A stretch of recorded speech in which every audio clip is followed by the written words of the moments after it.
So the old sprocket's off. I got the new sprocket here. Got these rubber bushings. I cleaned everything up with brake clean real good. Manual calls to cover this sprocket with grease before we reinstall it. The sprocket back on, it's all greased up. The manual calls for 15 to 20 foot-pounds on the bolts for the sprocket cover. Alright, so we got our sprocket and our outer cover on. We got all the bolts and nuts on and through. They're just finger tight right now. Going a crisscross pattern. 1, 2, 3, 4, 5. Do the inner, and then do the same thing with the outside. Plug with the ratchet, and then come back with your torque wrench and torque them all down. Like 15 to 20 foot-pounds.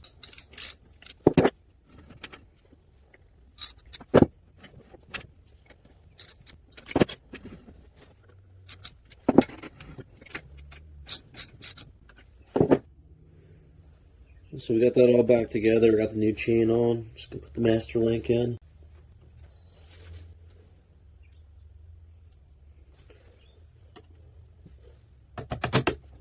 Gotta tighten the chain up. Gotta loosen that bolt there.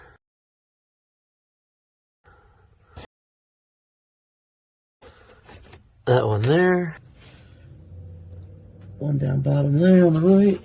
And another one that holds that tensioner on the left, and you got to loosen those 2 double nuts up on the left.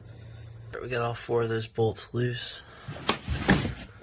So we got this tensioner here, and all you got to do now, tighten your chain up, is tighten that nut up, and you don't want your chain too tight. Tighten that up, and hopefully the chain will tighten.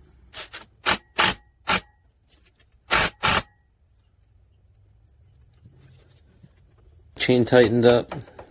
It's good. Doesn't have any suspension, so that's where it's going to stay.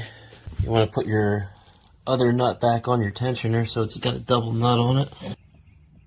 So you get 2 nuts on that so it doesn't back off. And then tighten up your 17mm carrier bolts, all 4 of them. Grease on here. Put the hub back on so if we ever have to pull it back off, it doesn't rust on there.